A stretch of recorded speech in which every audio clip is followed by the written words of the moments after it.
everyone, welcome to Cyberview. Here we'll look to discuss what's new in tech and cybersecurity world. We have great three hosts here today. So we have Frida, we have Carlos, and myself, Gerald. So today we'll discuss a couple interesting topics. So one of them is going to be ChatGPT's evil twin, WormGPT. Then we're going to talk about FTC's investigation into OpenAI over data leak and inaccuracies. And the third topic we'll look to cover is a new rule that requires public companies to disclose cybersecurity breaches in 4 days.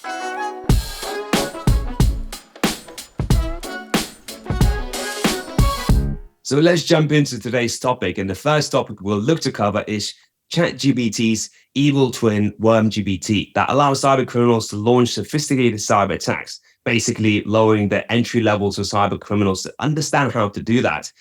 And probably I want to start this off by question to Carlos straight away. Obviously, we're going to talk about WormGPT, but what is ChatGPT so we could understand why WormGPT was born out of it? Yeah, practically ChatGPT is nothing less, nothing more than a chatbot. I don't know if you remember, like back in the day, 10, 15, 20 years ago even, you can go to MSN Messenger, start chatting with a robot, and it will start having a brief conversation. You, of course, will be knowing that it's a robot at the end, because back then there was no such thing as deep learning, machine learning algorithms that we have right now, and computational power. But as much as the computational power grew, also the ability for these people to start training more and more sophisticated chatbots. The problem here is that these chatbots don't learn by themselves. They'll have to learn by something. And this something is the internet. So they start catching a lot of different things from all over the internet. So, I mean, of course, there has to be some trainer to be, don't learn from this, learn from that. Don't ignore this part. This is fake news. This is conspiracy theories, and so on and so forth. So part of these filters were actually baked into ChatGPT, and that's actually how it was made. Just practically telling a machine learning algorithm, read everything on the internet except A, B, C, and D, and from there everything starts working. Yeah, and that's a great point, because OpenAI is a great example, right? The underlying tech of ChatGPT-3 was actually available a year before people found out. It was only available through APIs, though, so the user interface was what was missing. And yeah, to your point, it needs an entire language model to build off. ChatGPT itself is just the bot that people can now interact with online. And I think it raises the interesting topic of itself of data protection and security for both ChatGPT and WormGPT, because obviously the biggest difference between the two is the filters and safeguards, right? So Carlos, you mentioned obviously the filters with ChatGPT. There's safeguards to make sure that me as a user utilizing the features of ChatGPT that would only be used for good and no harm would be caused. And then the other end of the spectrum now with WormGPT, and obviously, yeah, it's interesting because WormGPT has actually been developed in 2021 and ChatGPT launched less than a year ago, right? And it seems like it's been around for a long time. But the biggest thing is it has no ethical boundaries or limitations. So the main purpose, that specifically why it was designed, is for malicious activities, right? So for me as a hacker, potentially to craft phishing emails, create malware, advertise illegal activities itself, and so on, that maybe I wouldn't be able to do otherwise. And it becomes a lot more sophisticated. So what difficulties does that cause? Because obviously phishing attacks have been around for a long time, but how does WormGPT develop that further? How does it make our job in cybersecurity, or even as users in organizations, a lot harder? Well, I will say that first of all, before, when someone wants to create a new malware, of course, you need to go around and try to go around all the major antivirus software. And now this can be automated. You don't have to be going one by one. You can just tell WormGPT, create something that is undetectable, and it will. So you don't have to go iteration over iteration of heuristical evolution of this malware, you can just ask an AI to do it for yourself. And using the same type of algorithm that ChatGPT uses for creating normal conversations, you can also create more natural phishing, even spear phishing activities, either like on some CEO or CTO, or it's a massive campaign for everyone. And you don't need to start like feeding GPT with anything. Just tell him, okay, I want phishing campaign for Latin America. There you go. And they will create thousands over thousands of different variations of that. So it's not even that you will be flagged by what you write there, because there are going to be millions of different variations of that. I think that's a great point, because traditional phishing courses and training courses will probably have to change then, right? Because right now there's telltale signs that we use when something is a phishing email. And I think with this being automated, that those signs are now going to go away rather quickly. It's pretty easy to remediate that and then replicate that. It's also a great concern that its purpose is just for black hat, right? So it can be used to create malware code that can infect computers and steal data rather effectively, which is pretty impressive when you think about it. But yeah, it's very interesting. Also, I would imagine if I were an attacker, hacker, black hat, I would launch DDoS attacks, so denial of service attacks with it. I think that would be very useful. It's interesting, Frida, because what you're saying as well, I absolutely agree. And that was one of the points I was going to bring up as well, because currently with the phishing attacks or phishing emails that we get, for instance, I'm not saying it's easy to monitor, but it's easier, right? So there could be even language barrier, or you look for spelling mistakes, anything like little things like that. And you can pretty much cherry pick the phishing attack emails. With obviously OpenAI tools, it becomes a lot more challenging and difficult to notice those phishing attacks itself that come into you, because it can be a lot more personalized to you as a user, regardless where you are in the world, what language you speak, what language you type in, right? So I think it's going to make it a lot more difficult for everyday users, whether it's going to be personal or business, to be able to understand what is a phishing attack. So I think the big takeaway from this for us as users is to be a lot more vigilant, right? A lot more understanding that, okay, is this a phishing email? Are we expecting this type of email? And this could be very personalized. There could be conversations started with you. So it could go beyond just first email being a direct phishing attack. No, it could be an email that will be collecting information and understanding you how to effectively go into force and access your information itself. So I think that's the big takeaway, that we need to be very careful and more vigilant than ever before with phishing or tools like WormGPT being utilized by black hat hackers. Absolutely. Yeah, definitely. On the bright side, we can actually use the same WormGPT to determine if something is being created by WormGPT. Yeah. I think it's happening with ChatGPT right now. There are some plugins that use the ChatGPT APIs to determine if something was written by ChatGPT. So, and then we can see what happens. Exactly. Let them two face off. Yep, absolutely. Exactly.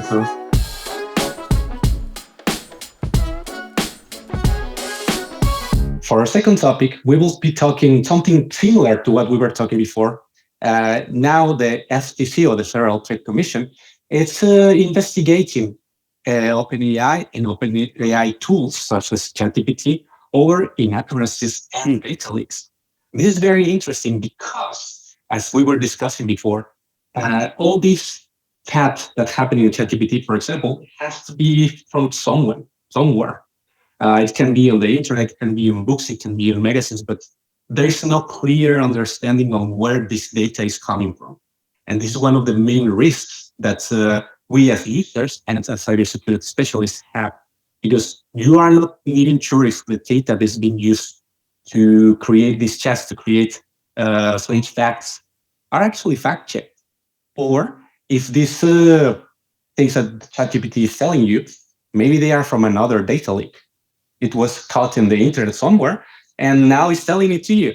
So it's like a little snowball that is growing and growing and growing. So of course the FTC is looking for ways to try and get this in check.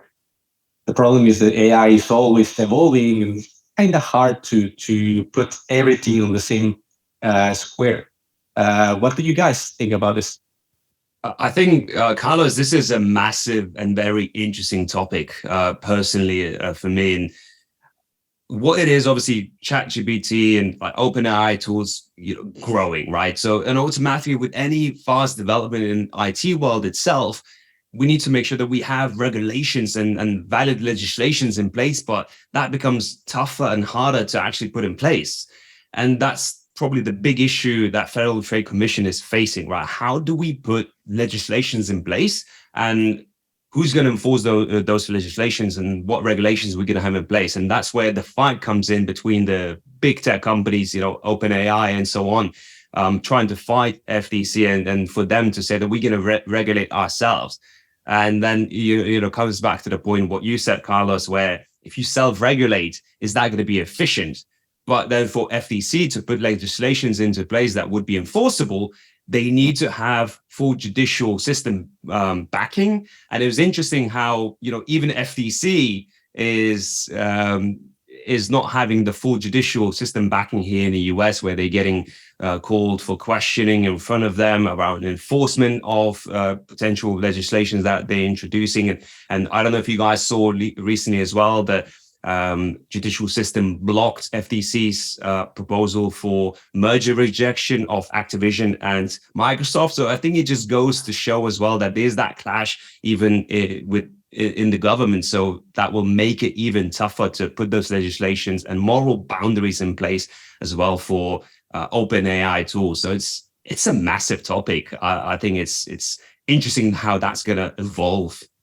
It truly is a massive topic. And I think, Carlos, you brought up some really interesting points in particular about what data we're putting in as users, right? Because I'd like to talk a little bit about the leak itself.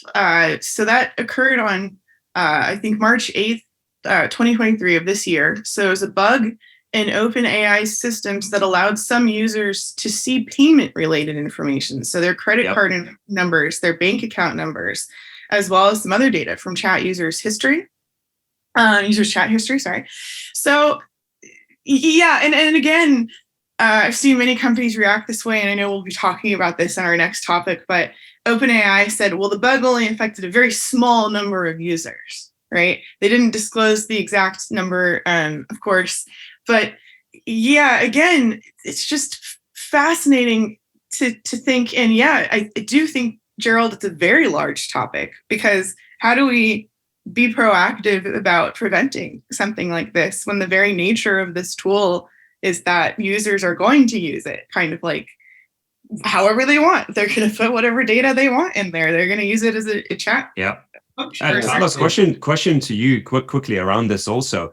When the civil investigation demand was open and information around how the data is collected, how licensing models work with OpenAI is being requested, right, by FTC, doesn't that open a can of worm for proprietary information? Because OpenAI probably, they don't want to disclose the full information, how the data is collected and how their tool works, right? Because you still have competitors in the market that you could utilize that to their own advantage also.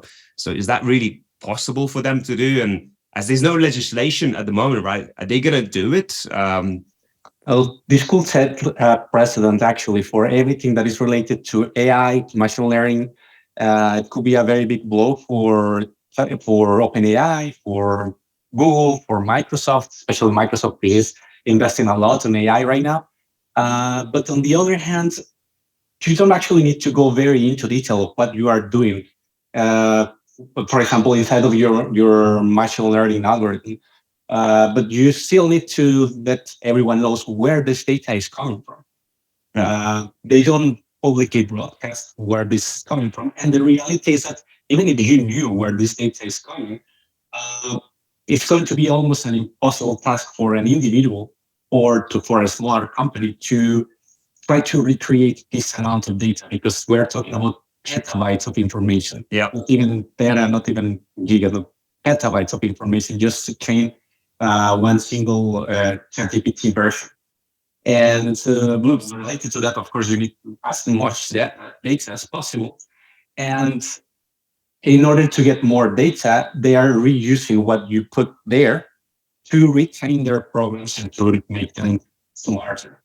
So yeah, there was actually another leak that happened with proprietary code that some engineers in the company just like, hey, I don't know how to fix it. Let's put it in ChatGPT. ChatGPT will tell us the answer. It did. But then someone else asked something similar and they spit out the proprietary code of this big company. So it's like, there's no guarantee that your data is not going to be used because actually it's part of the use of the terms of use. So it's interesting. You can't really fully apply cybersecurity measures via encryption methodologies to make sure that data is protected. So because the whole underlying reason of OpenAI, right, is for that data to be fully collected and analyzed and to be able to utilize it, with different users, different organizations, right? So it's a tough one. Correct. And the thing is that at the end of the day, it's up for us to decide if we are going to use it or not. And of course, a lot of companies are already banning this type of tools. Okay, for the time being, and while we don't have a business or enterprise tier for this, we're not going to use it. Later on, perhaps this legislation is not going to have a big impact, but it will accelerate the creation of new versions of ChatGPT, for example, ChatGPT Enterprise or Business or whatever, in which they assure you that your data is not going to be used, but the data that you already have is going to be used for your purposes. Exactly.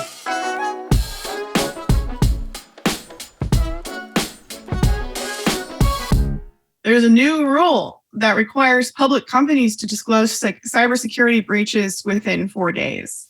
I want to tell you a little more about this. So companies that are hit by cyber attacks will now face a 4-day deadline for publicly disclosing breaches. New rules were approved by the US SEC or the Securities and Exchange Commission. Companies could, however, delay disclosure if revealing information about a hack could pose a significant risk to national security or public safety. However, some will say that this could boost transparency and create more normalcy across disclosures, but others argue that the deadline is too short because companies would be unlikely to know much about the incident at that point. So the question here is, do you think companies will play by the new rules? And how could the FTC, really guarantee that they will adhere to that? There's a very big gray area in this point in which, okay, you need to let everyone know that you were breached in 4 days. But for that, you also need to know that you were breached. And the two main things that a hacker tries to do when trying to reach any system, first of all, is getting in.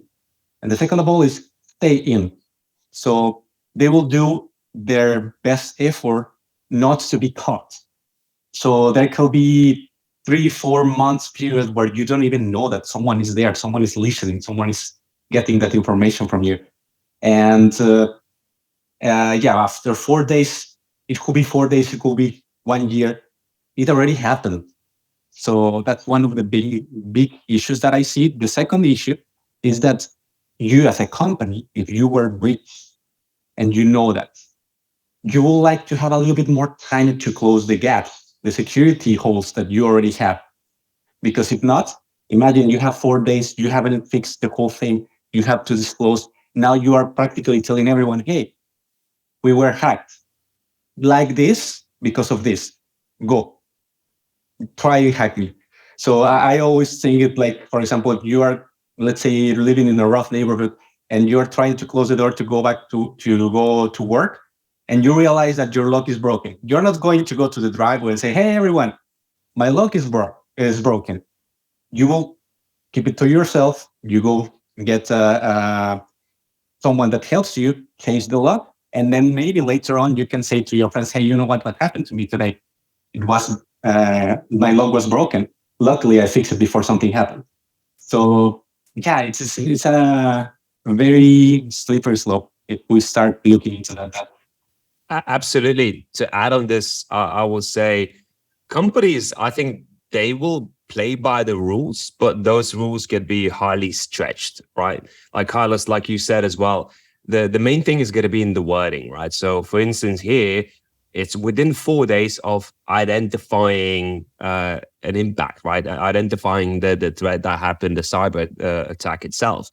But how does the company identify that first, right? So firstly, even if the company finds out about the breach, they'll probably have internal meetings first with the risk security departments and so on, trying how to approach it, probably involve even marketing teams and so on, how to, or PR teams and so on, how to publicly come out, and especially for your large organization. So even this could take days, and legally, they're still identifying the threat. They're still identifying what really happened, what extent of the damage, has any data has been leaked, has information has been breached, any personal information has been accessed. What type of breach has that happened? So maybe if no customer's data has been affected or public information has been affected, then they might not even come out. So I think the wording will depend. And what's interesting is that GDPR in Europe, they had this rule already for a long time since GDPR launched. And that regulation states it's the company needs to report the breach to Data Protection Authority within 3 days of becoming aware of the breach. So again, the wording is very open. It doesn't say from within the actual breach, but from becoming aware of it. And in Europe, companies have less time also, which is slightly better, because I think the less time, the better, right? For you to, as a user, as an organization, for instance, to be aware and protect yourself. But absolutely, I think these type of laws and legislations don't make a dent, I would say, because like Carlos said, from the time that breach happens and for you finding out that your information, personal information, maybe even social security number or banking details and so on is being out in the dark web somewhere, it might be a week, might be 2 weeks. That's already 2 weeks too late, right? So if you find out on the same day it happened, maybe you could do something. But other than that, I mean, probably someone's already got their hands on the data that's been leaked. Yeah, and as they say, when something is on the internet, it's there forever. So, yeah, and it's it's interesting because we have to look at why the SEC has implemented this. Like, what's the problem that they're trying to resolve? And it's really, of course, the number and severity of cyber attacks have been increasing in recent years. There is a debate, whether we should even pay ransomware anymore. And they're hoping, I think, that disclosing these rules or having companies do this will make the US capital markets more resilient to cyber attacks and protect the investors from the risks of these attacks. Because we're talking about days or weeks, but it could be years, or companies, as you said, Gerald, they'll find ways around this to not even disclose it, or they didn't know, and I think, and we've talked about this before in past talks we've done, companies aren't going to just be dead in the water once they're hit by an attack, right? They're not just this company is no longer because they got breached. That does happen sometimes, but I would say that's very rare compared to just knowing, okay, this company is very unsuccessful now. We know that they're dead, they're still around. I think a good example is maybe Yahoo. Sorry if somebody really absolutely loves Yahoo, but that is something that's still around. But has that had any credibility? No, probably not, in over a decade at least, right? Or longer. So it's very interesting. It makes me happy from an IT security standpoint, because the goal is to help improve transparency. It's to be more proactive in companies, and then deter cyber attacks themselves. Because working internally, especially as IT, there's usually not a lot of funding toward protection and being proactive, right? It's a very reactive industry, and that's extremely costly. I'll harp on that for years, of course. So I think this is where it's like, okay, they're trying to hold companies accountable for that now. So it's very interesting, but we'll see how it goes. Yeah, just to add a little bit on that, as you mentioned, yeah, there's a lot of companies that were breached and they're still around. But I would say that one of the biggest risks is not for huge companies that have the money and resources to keep alive after a breach, but to small and medium businesses, this will mean the end of a company. And there's a lot of different small and medium businesses all over the world that has been attacked this way. They don't have enough money to pay a ransom. And that's the end of a company that has been around for 5 to 10 years. So perhaps they didn't have enough market to grow as other more enterprise companies, but they're still around and they're still giving jobs to everyone, paying their own taxes and everything. So it's also very, it's not completely white or vice is completely gray in this area. Yeah, big companies, they might survive, and the small companies will be old. It's a risk to reputation for small companies as important, right? Because at the same time, if you're a small organization, you count on your business to grow because your probably profit margins and so on aren't huge yet. So even if you pay that ransom, the reputational risk that you have exposed to in the breach as such, it could be detrimental, right? So that's why companies try to sugarcoat it. We've seen that in past with many breaches. It comes out and it takes, I'm not going to name the companies, but it takes multiple breaches for that company to get full attention, saying, actually, yes, the breach was serious. When at first, when they reported the breach, they most companies sugarcoated it. It was like, oh yeah, no personal information has been affected, just this, just that. And then when you find out, actually, the whole source code got leaked, banking information got leaked of their users, and suddenly their reputation just goes down the bin, right? So it's a big one. It's true. And, one more thing to say on that, because I think part of the reason that is that companies think it will kill their reputation, right? It's like, oh no, we've been hacked. Clearly we had weak systems and everyone's going to know, right? But our community of security, IT and engineers, I'm delighted when a company is transparent about what occurred and what they're doing to try to remediate it, even if they don't know how to remediate it. Because I think absolutely. There's a lot of very complex attacks, and all of these topics we're discussing today are deep gray areas, including this one. The problem is, I think the majority of non-tech people or like general audience, including, marketing, sales, investors, look at this as a really negative thing that this has occurred and this should just never happen. When in reality, it happens all of the time. And it's actually really good that a company would report it and try to remediate it and then try to be proactive down the line, right? So if Frida, it's very interesting because sorry to jump in, just to add here on this very point itself. With big company got breached summer last year, and I was talking to a lot of mutual customers that use their service and so on, and then multiple breaches happened and they weren't fully transparent. And when I spoke to the customers, the reason most of their customers moved away, well, not most, but a portion of their customers moved away from them, it wasn't because of the breach. They literally, every single one of them I spoke to, they said, we moved away from them because they were not transparent. Because ultimately, you can put controls in place, cybersecurity tools and so on, absolutely, right?